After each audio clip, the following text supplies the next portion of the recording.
Merry Christmas, Happy New Year, and welcome to Sailing Serenade, Episode 5. Throughout the year, I barely see a boat move off its mooring, but come Christmas time, everyone wants to be on the water, and the harbour suddenly becomes chaotic. So the girls and I decided to take a holiday up the Whitsundays.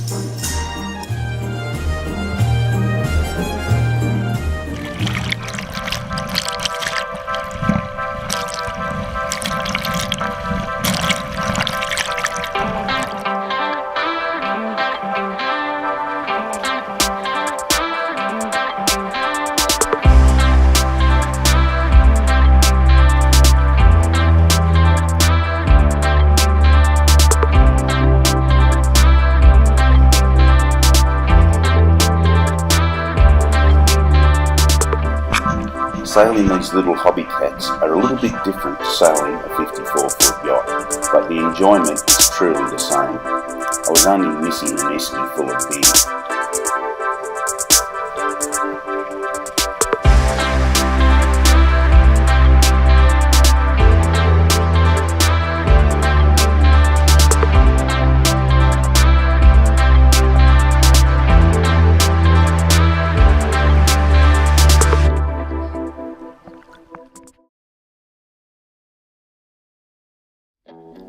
I'm going to clean my diesel tanks, which are situated just underneath the stairs and in the nav room and in the galley.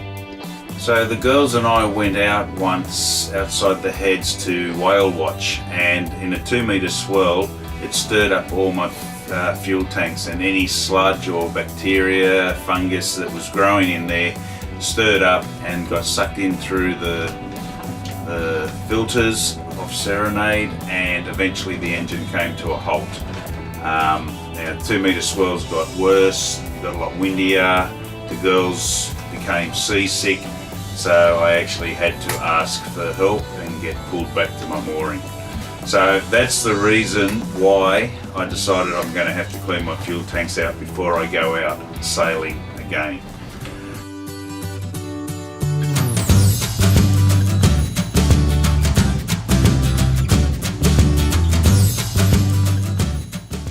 The diesel tanks have 4 openings, 2 for the port side tank and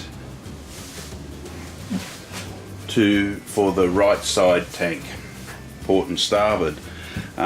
One problem I'm going to have is that these are the only 2 openings for the starboard side, yet the tank goes at least another metre and a half towards the back where there is no opening. And also the tanks have baffles in them. So I've pulled the hatches off and I've already siphoned most of the diesel out of the tanks. Once again, I've forgotten to film it, too involved with the job, and as usual I forget to film it. But anyway, I'll try and do a little bit that's left, and also have a look inside the tanks to look at the sludge that's in the bottom.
Well, for a first timer, I think that looks pretty good.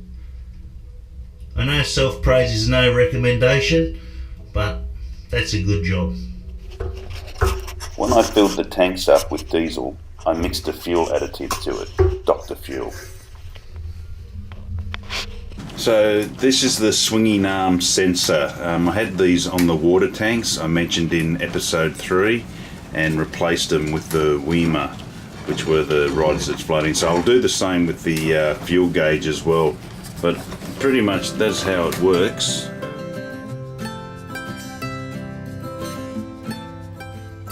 Not all jobs on boats are pleasant, but there are some that I find very therapeutic. If you like the video, give me the thumbs up. Don't forget to subscribe, and of course, thank you very much for watching.